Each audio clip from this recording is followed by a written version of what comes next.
मैंने तो सुना है कि लोग आपके दर्शन के लिए आतुर रहते हैं। अब समझा, लोग केवल सुंदरता में ही रुचि नहीं दिखा रहे, कुरूपता में भी दिखा रहे हैं, कदाचित मनोरंजन के लिए। चंद्रदेव! वाणी आभूषण है, किंतु वही वाणी यदि असंयमित हो जाए तो कलंक बन जाती है। शब्दों की मर्यादा पर ध्यान रखें, अन्यथा मैं... शांत था, शांत। हमें तो प्रसन्न होना चाहिए। मेरे बहाने सही चंद्रदेव ने अपने मुख से अपनी दृष्टि तो हटाई। मैंने तो सुना था चंद्रदेव सदा दर्पण में स्वयं को ही निहारते रहते। सत्य सुना था आपने? मैं सदा स्वयं को ही निहारता रहता हूं। और क्यों ना निहारूं? मुझसे अधिक शोभा किसकी है विश्व में? तेज और सौंदर्य का साक्षात स्वरूप चांदनी भी मेरी शोभा से जन्म लेती है। एक ओर मैं उज्जवल और मनोहर, दूसरी ओर आप बेडौल गणेश जी।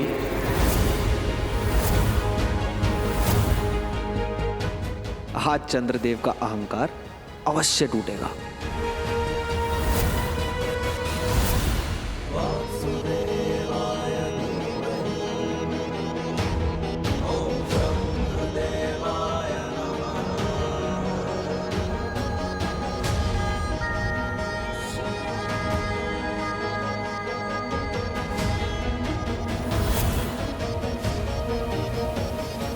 कैलाश जाकर दर्पण में स्वयं देख लीजिए, सत्य समझ आ जाएगा।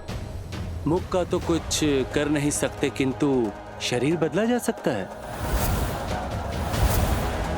मेरी माने तो भोजन कम कर देना ही उचित होगा। चंद्रदेव! आप अपनी सीमा का उल्लंघन कर रहे हैं। नारायण नारायण नारायण नारायण। मेरे गणेश जी की तुलना पूरे ब्रह्मांड में किसी से नहीं की जा सकती। गणेश जी, ये आपका अपमान कर रहे हैं। अब मुझसे सहा नहीं जा रहा है। मैं इनकी उदंडता का दंड अवश्य दूंगा। दादा, शांत। दंड तो अंतिम पड़ाव है। पहला पड़ाव चेतावनी, दूसरा हुंकार, तीसरा वार।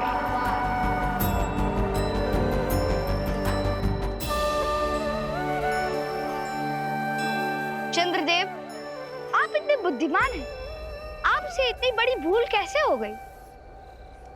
सुंदरता शरीर में नहीं, दृष्टि में होती है। सुंदर मुख नहीं, मन होता है। सोच होती है, संस्कार होते हैं। आपकी सुंदरता आपके दोष और गुण से आंकी जाती है, और रंग रूप वो तो नश्वर है। समय बीतते बीतते वो भी ढल जाता है। भ्रम में ना पड़िए गणेश जी, हम देव हैं, हमारा रूप नहीं ढलता। और सत्य तो ये है कि आकर्षण रूप में है, सुंदरता में है। और इस संसार का सबसे सुंदर देव मैं हूँ, चंद्र। सत्य है, आप रूपवान हैं और पूरी सृष्टि आपसे आकर्षित है। मैं भी प्रथम बार आपसे आकर्षित हो गया था, स्मरण है ना?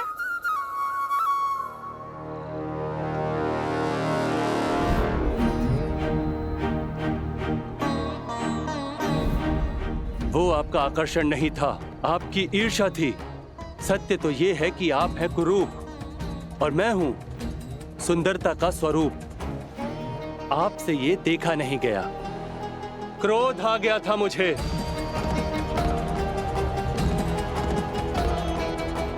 किंतु फिर मैंने सोचा कि जो रूपहीन जन्मा है उसका क्या दोष।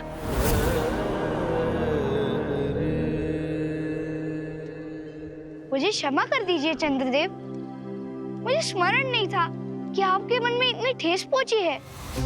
किंतु मेरे बातों पर विश्वास कीजिए, मैं आपसे आकर्षित हो गया था।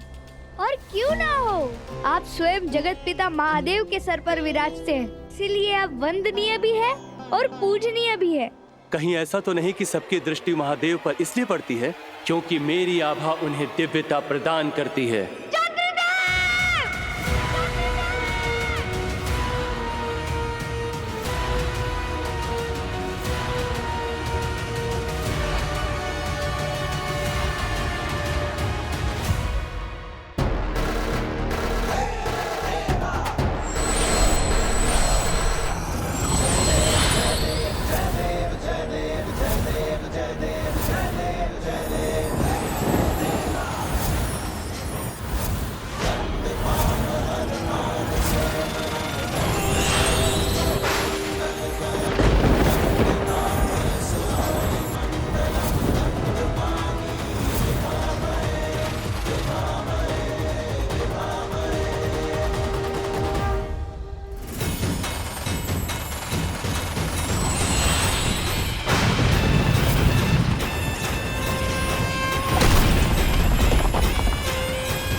कार्तिकेय ने महामाता दीति की इस चाल को निष्फल कर दिया। अब हम एक चरण और समीप आ गए हैं ताड़कासुर तक पहुंचने और महामाता दीति के बंधन से मेरी इंद्राणी को मुक्त कराने के पथ पर।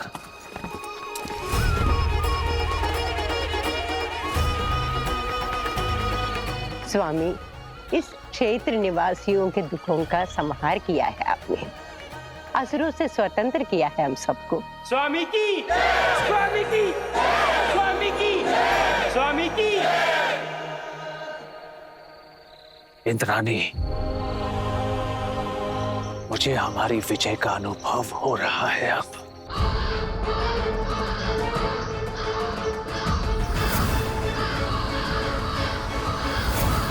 इंद्राणी,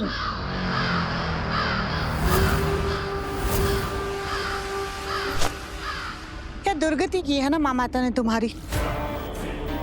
जो कल तक स्वर्ग की स्वामिनी थी वो आज काग हकिनी बन के कौवे उड़ा रही है। दुर्गति तो तुम सबकी होगी। अपनी मृत्यु को स्वयं न्योता जो दिया है तुमने। अगर ये सर धड़ पर चुभ रहा हो तो इसे अलग कर दूं। ये साहस तब कहाँ गया था अजामुखी, जब तुम्हारे सामने तुम्हारे होने वाले पति का वध कर दिया गया।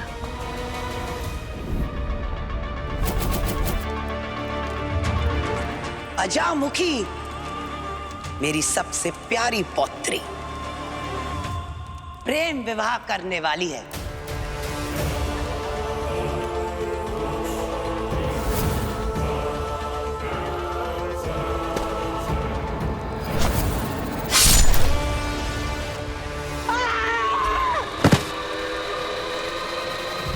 साहस तो मुझ में था, जो दानुपुत्री होने के बाद भी मैंने सबका विरोध किया, सबसे लड़ी। देवराज इंद्र का हाथ था। इंद्राणी, तुम्हारा ये अभिमानी सर मैं अभी तुम्हारे धड़ से अलग करती।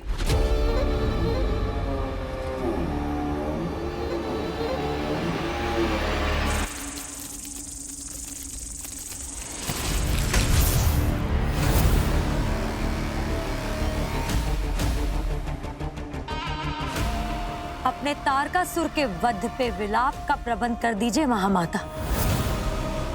ये मृत्यु टिड्डे असुर इस बात का संकेत है कि तारकासुर तीनों लोकों के परे जहां भी छिपा, उसका अंत समीप है।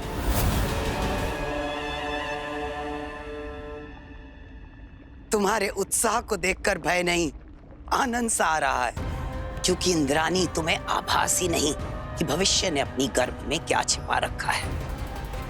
कार्तिकेय के बल पर अपनी आशाओं को पंख तो दे दिए तुमने, किंतु अधिक ऊंची उड़ान मत भरना। जितनी ऊंचाई से गिरोगी उतनी चोट भारी लगेगी।